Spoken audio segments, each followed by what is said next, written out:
Alberta advantage. Jason? Thank you very much, John. Thanks to all of you for coming out, to the Legion for hosting us, and especially to the remarkably resilient people of Fort McMurray who have been an inspiration to people from coast to coast and around the world. You are an example of overcoming adversity, not just in the fire a few months ago, but in building this engine of Canada's prosperity up here, carving it out of a sometimes difficult environment and showing us that what Alberta is all about, a place where if you work hard, you can realize your potential, you can achieve your dreams. And Fort McMurray has been that place for tens of thousands of people from across the country who have come here to achieve their dreams and prosperity. And that's the Alberta story, isn't it? For generations, this province has been a magnet for risk takers, hard workers, entrepreneurs, talented people who wanted to live in a place where they could get ahead if they worked hard. Unfortunately, that Alberta is under attack by an ideological socialist government that is slamming on the brakes in the middle of a recession, making a bad situation much worse than it needs to be, throwing massive new taxes on everything that moves, huge regulations, shutting down entire industries, a government that doesn't believe in the engine of our growth, our energy industry, which is so important to this region. And I believe that this is the damage they have done in just 18 months. We cannot afford the risk of a second NDP term. And I believe we as Albertans must do everything we can to prevent the re-election of this NDP ideological government.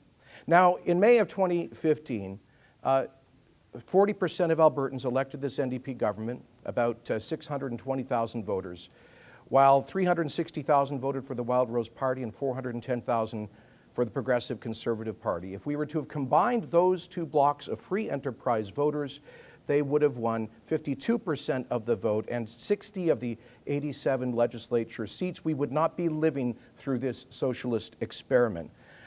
And you know, those people say, well, how is that plausible that those voters could come together? The truth is they were together, supporting the same party, this party, for 4 decades before the Free Enterprise Coalition fractured. A free enterprise coalition which continues to exist and win elections in Alberta at the federal level. 13 years ago yesterday, the PC and Canadian Alliance parties came together to form the Conservative Party of Canada, which in the last election, October, went on to win 60% of the popular vote in Alberta, 62% in this constituency, and 29 of 34 seats across the province, with 1.2 million free enterprise voters who didn't show up, 400,000 of whom didn't show up in the provincial election 5 months earlier.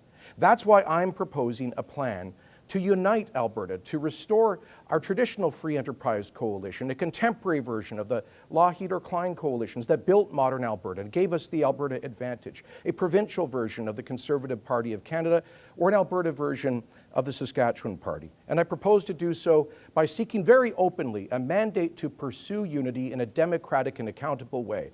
And should I get that mandate from you, I would then go on to seek to pursue unity with the official opposition, the Wild Rose Party, whose leader, of course, is one of your MLAs, and then seek to, if such an agreement is reached, refer it to the grassroots members for them to decide in a referendum. I don't believe that party leaders or insiders or MLAs should be making such critical decisions about the future of our province.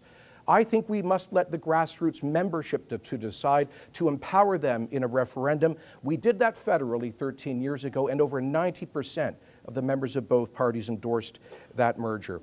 But we also have to bring in the 400,000 free enterprise voters who voted that way federally who didn't show up provincially. We need to grow the coalition. I believe this province is worth fighting for. We need to get this province back on track. We need to renew the Alberta advantage. And I believe if we unite on the basis of our historic values, we'll do just that. Thank you very much.